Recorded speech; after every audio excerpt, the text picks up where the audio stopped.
Well, welcome to you all. Yeah, we're excited to run today's live walkthrough of Lyssna's new screeners feature. It's going to be a simple agenda today. Again, I'm Tristan. I'm the CPO here at Lyssna. All right, so I think most people here are going to be familiar, but just in case, screeners are a useful tool to help you find the best people for your research. So they can help you to filter people by their demographics or their experiences, their technical know-how, and more.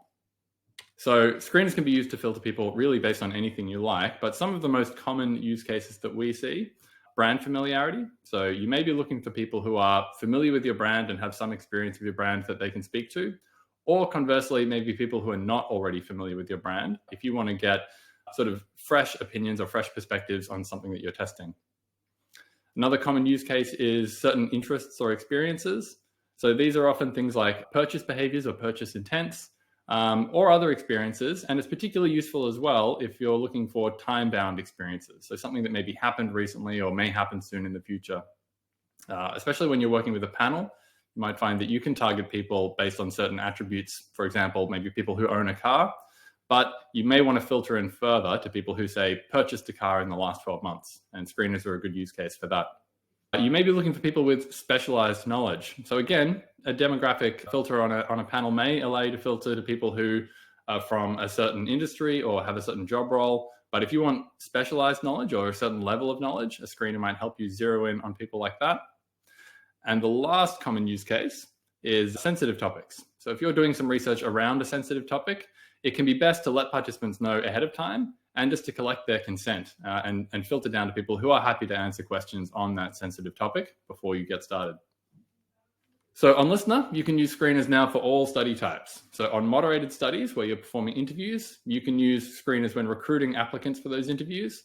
And you have the additional option there to handpick participants. And so that means that you can ask them open-ended questions, let people write in their answers, and you'll have time to review those answers and really select who you'd like to speak to the most for those interviews. But you can also use screeners for unmoderated studies. So that is sort of tests and surveys. And in that scenario, people are going to answer their screener and be filtered automatically right before they take the test. So that is what we're going to look at today. So I'm going to jump straight into the demo. Okay, so here is a new test that I have set up in my Lyssna account, and I'm going to show you what I've got here. What I'm testing here today is a new business concept that I've come up with called chairlift. So this is the idea here is it's a fitness program where you can complete the exercises, say, from your desk at work. So this is intended for people who are busy, maybe too busy to do a regular workout routine. And maybe this is a good idea. Maybe it's a silly idea, but we're only going to know if we pitch it to people who are really in that demographic. So in this case, we're looking for people who are very busy with their work and people who have some pre-existing interest in getting fit or strong in the first place. So this is an ideal candidate for using screener questions. So our survey here is simple. We're simply showing this new piece of advertising material that we've put together, and we're just going to gauge it with people with some simple questions. So we ask, how do you feel about the imagery in this poster? We've given them a scale between strongly dislike and strongly like. And the next question is, looking at this poster, what's the first question that comes to mind for you about the chairlift program? That might surface people's initial confusion or concerns if there are any. So that's the whole survey we're running today. I've got myself a welcome message set here. But of course, the next thing we want to do is enable screeners. Okay. So I have some questions that I've already added in here. It's pretty simple to add these in. You can even copy and paste from a text document if you've done that, and they'll just paste in directly. So the first question I have is a single choice question. So they'll be able to choose one of these options. And we're asking, on average, how many hours per week do you spend working? And I'm including commute time here. And the options we've given people are less than 20 hours, 20 to 40 hours, 41 to 60, or more than 60 hours. So in this case, because we're looking for people who are very busy, I've set the qualification to qualify people who choose 41 to 60 or more than 60 hours per week. And if people choose less than 20 or 20 to 40 hours per week, they're going to be disqualified and they're not going to take part in the test. So a good thing to note here is that maybe the simplest way we could have asked this question would be, do you work more than 40 hours per week? Yes or no? But when writing screener questions, it can be best practice to give people a range of options and to not necessarily give away the intent of the research. So If participants are maybe trying to get the incentive, then it can be obvious which option to choose to get in and take part. Or even if they're not necessarily trying to claim an incentive, participants can have a tendency to be overly agreeable in research. And so it's best to ask questions in a neutral way like this, where it's not clear whether we're looking for people who are very busy or maybe people who have quite a bit of time on their hands. So that's our first question. Our second question here is a multiple choice question. So here we've asked, which of these goals or activities are you interested in? And we've given a range of options. So of course we have the option here, improving my physical strength, and participants are going to have to choose that option to qualify to take part. But we've also got a range of other options here, and these are sometimes called distractor options. But again, this is just to sort of disguise the intent of the research and make sure that participants are just answering the questions honestly. So we've got learning a musical instrument, a foreign language, improving my public speaking skills, improving my time management skills. And each of those options we've marked as not relevant. So it doesn't matter whether or not a participant chooses those options, that's not going to impact their qualification. But we lastly have none of the above at the bottom, and if they do choose that option, they're going to be disqualified. One option that you have here is to randomize the order of the choices that you present. And in some situations, that's going to be good to remove any order bias. In this case, we don't want to do that. These are in sort of a logical increasing sequence, and I'm happy with the order that we've presented here. I'd like to keep none of the above at the bottom as well. So that is it for setting up screeners on your test. It is as simple as that. Let's have a look at how this is going to appear to participants. So we'll just save and preview that. Great. So this is the test that you might have seen before, but we have an additional pop-up at the beginning that lets participants know there's an eligibility screener. So we'll continue here. So let's first pretend to be a participant who is not eligible and see what happens. So we'll choose 41 to 60 hours. So they are a busy person, but when it comes to their interests, let's pretend they're only interested in learning a musical instrument. And they'll simply be politely told, sorry, but it looks like you're not eligible for this test. And that's the end of the road for this participant. If we refresh the page here, we can run through the same thing again, this time pretending to be somebody who is eligible. So we'll say a busy person, 41 to 60 hours, and say they're interested in improving their physical strength and maybe improving their public speaking skills. Great. So thanks, you're eligible. And once they hit continue, they'll be dropped here at the very beginning of your test on the welcome message. So a good thing to note is that welcome message that you write can, if you want it to, include some information about what the point of the test is, and you're not going to bias participants or let on as they take the screener. So we'll run through the test quickly. I'm going to show this material and say, how do you feel about the imagery? Let's say it looks pretty good. And what's the first question that comes to mind? So they can write their answer here. And that's the end of the test. So we're happy with what we see here. Let's jump ahead to recruitment. Okay. So as usual, on Lyssna, you have two options to recruit for your test. The first is that you can recruit from our worldwide panel and your screener will be applied there. Or you can recruit with a Lyssna link. You can share that link any way you like. So let's set up a link. There's really nothing additional to do here when you have a screener. There's the same options as you would usually have. And once we enable that link, we can copy it, share it via email, on social media, pop-ups, anywhere you would like to recruit your own audience for this piece of research. You'll also notice here that there's a screen-in rate that shows. So once people do start coming via this link and completing the screeners, you'll see what proportion of those people are getting screened in and screened out. So let's also have a look now at placing an order from the Lyssna panel. Great, so this is the same order form that you might have seen before. We're asked first to choose the number of participants. So we will dial in for just 15 people here. We're just sort of getting a quick sense check today.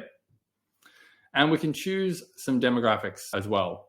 So a good thing to note is that screeners are intended to work in conjunction with the demographics that we offer on our panel. And if you want to have a look at what those are before you set up the screener, or maybe even before you've made a Lyssna account, if you haven't made one yet, you can have a look at the research panel calculator that we have a link to on our website. We'll share a link to that afterwards as well. Here you can explore all of these options and what you're able to do. But for our case, let's say that I would like to target people in the United States and Canada. This is a program, say, for that we're running in North America. So we'll target people in that region. And even though my screener question does filter into people who are working more than 40 hours a week, I think it makes sense here to first only target people who are full-time employed. That's going to save us sending that screener off to people who maybe are very unlikely to work that many hours in the first place. So we'll choose full-time employed. Let's also choose self-employed. Those people might well be busy too. Great. So those are my initial criteria for the order.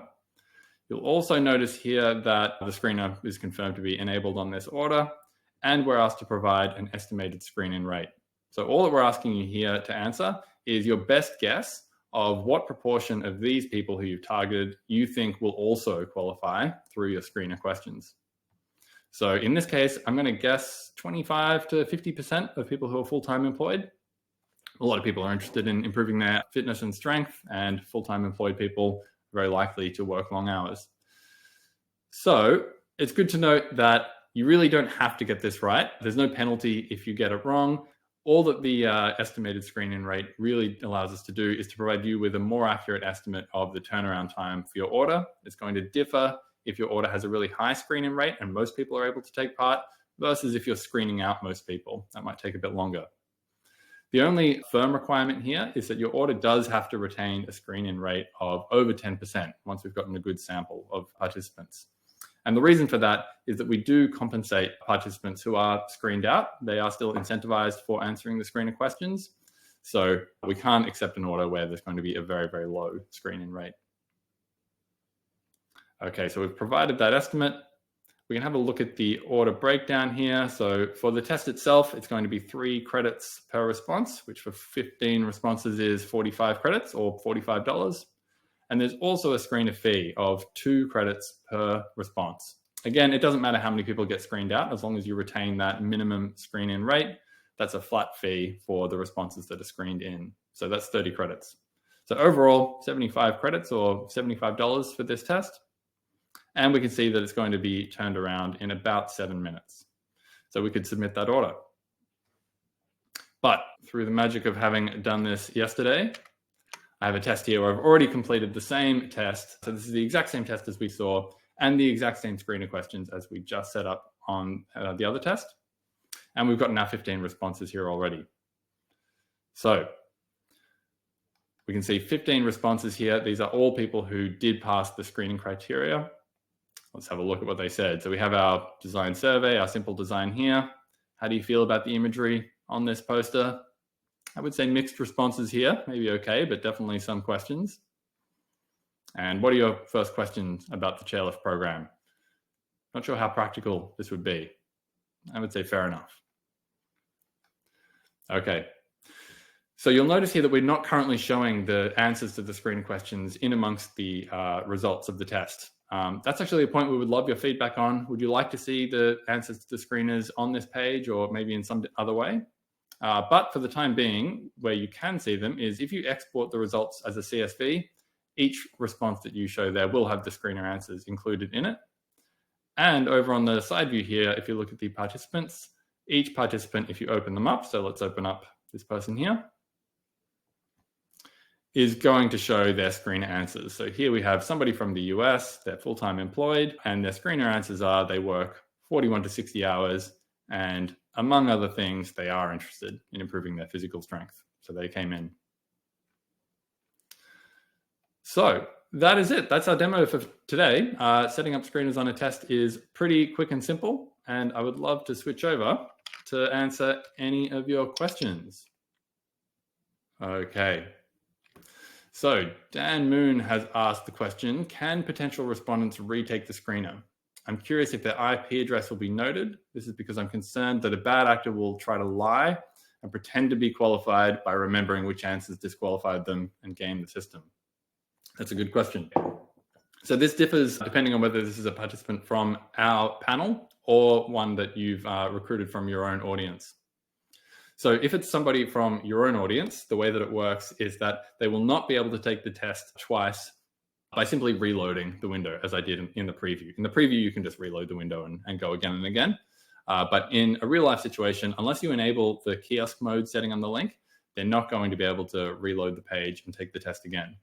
we don't actually record participants' IP addresses for privacy reasons. So it's good to note they could open it up, say, in a different browser or clear their cookies if they're very clever, and potentially could take the screener a second time there. From our user panel, it's a different story. There, the responses are linked to the user, and we have our own systems in place to definitely make sure that they cannot take the test more than once. It's also the case, by the way, that if you use a variation set on Lyssna, so maybe you're using the same screener on a couple of similar tests or a series of tests that you're running, participants aren't going to be able to take more than one of those. And on our panel, they won't be invited to take more than one of those in the first place. So it's okay if you're using the same screener. They're not going to have a chance to sort of get familiar with that screener and have multiple tries at getting through. Okay, we have another question from Ayu here. When do you recommend using the built-in demographic screeners in the recruit stage of building the test versus using the new screener feature? I would say using the demographic options that are available in the test builder, if they provide you with just what you're after, is probably the easier option. So you're not going to have to pay the screener fee in that case, so it'll be a little bit more affordable for you. It may also be a little bit quicker because we already have that information for many of the participants. So I would be looking at the order estimate that we provide, which you can do through that link that I showed on our website, or you can just make the test, hop into the order form and play around and see what kinds of turnaround you get. But the other thing that you can do is, as I did today, use them in combination. So maybe do some broad screening through those demographic criteria on the order form. And then if you need to, do some additional screening questions to zero in on a particular audience. Okay, I think there may not be any more questions for now. So if other questions come to mind, of course, feel free to reach out. We would love to help out. Again, we're going to be sending out a feedback survey as well as a bunch of resources about screeners. We have some helpful articles on best practices and some help documentation. And we would love for you to give screeners a try.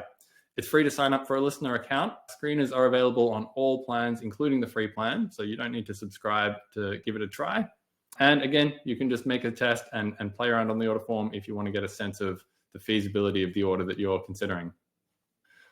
Great. All right. Well, thank you again, everybody. It's been good to share this demo with you today, and we will catch you again next time.